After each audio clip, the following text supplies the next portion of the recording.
and the final posters are now live across all 50 states.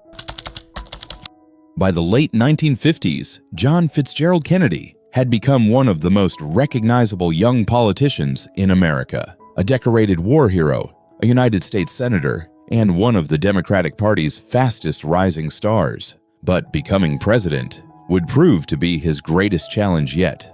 America stood at a crossroads. The Cold War was intensifying. The Soviet Union had launched Sputnik. Fear of nuclear conflict was growing. The civil rights movement was demanding equality. Millions of Americans believed the country needed a new generation of leadership. Kennedy believed he was ready to provide it. Kennedy presents a new frontier for America. The strength of America is in your hands. Thank you all. Let's build that future together. On January 2nd, 1960, John Kennedy officially announced his campaign for President of the United States. At just 42 years old, he would become one of the youngest presidential candidates in American history. Many political experts did not expect him to win. Some believed he lacked experience.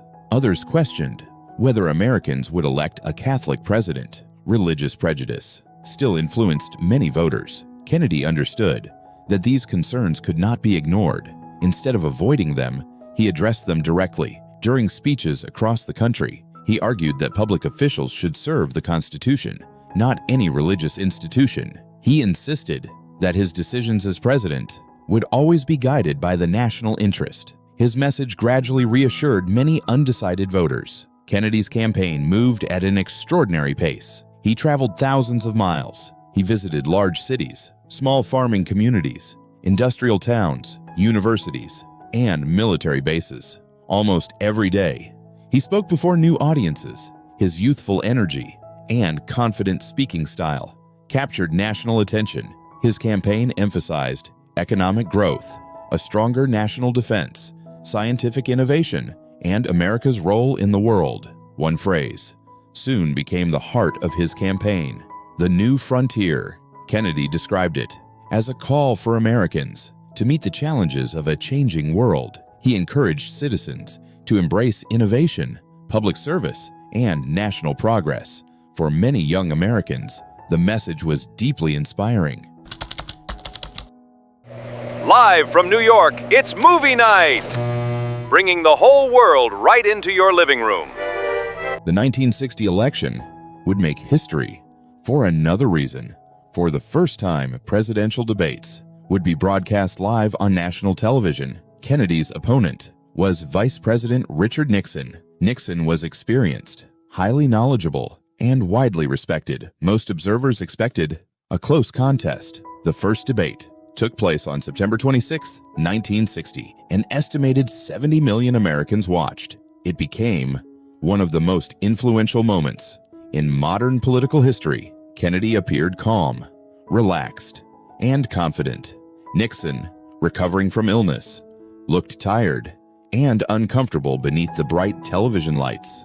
Interestingly, many people who listened on the radio believed Nixon had performed better, but television viewers overwhelmingly felt Kennedy had won.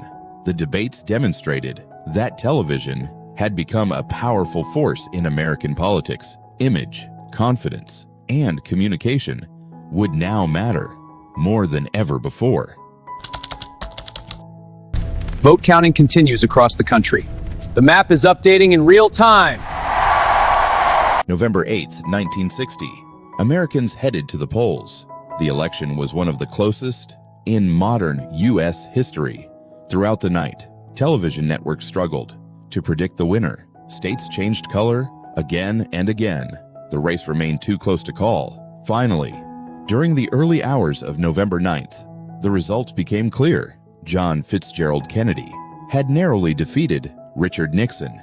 Kennedy received approximately 49.7% of the popular vote. Nixon received about 49.5%. The difference was only a fraction of 1%. Yet in the Electoral College, Kennedy secured victory. At 43 years old, he became the youngest person ever elected president of the United States. Theodore Roosevelt had become president at a younger age after President McKinley's assassination, but Kennedy remains the youngest person elected to the office. Across America, supporters celebrated For many citizens, a new era had begun. A cold wind sweeps across the Capitol, but spirits are high on this historic day. January 20th, 1961. Despite freezing temperatures, hundreds of thousands gathered.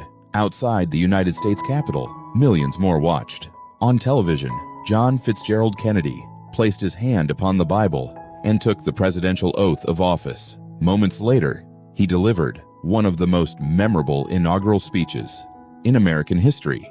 He urged Americans to serve something greater than themselves. His words echoed across the nation. Ask not what your country can do for you. Ask what you can do for your country. The message inspired millions. It reflected Kennedy's belief that citizenship carried responsibility as well as rights. His administration quickly attracted young advisors, new ideas, and renewed optimism. Journalists soon began describing the Kennedy White House as representing a new generation of American leadership.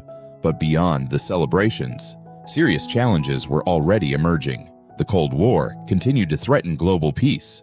The Soviet Union remained America's chief rival. Nuclear weapons could destroy entire cities.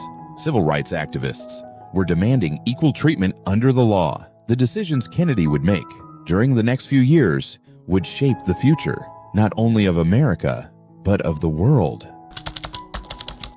We examine the Bay of Pigs, the Cuban Missile Crisis, and how Kennedy's leadership brought the world to the edge of nuclear catastrophe before pulling it back.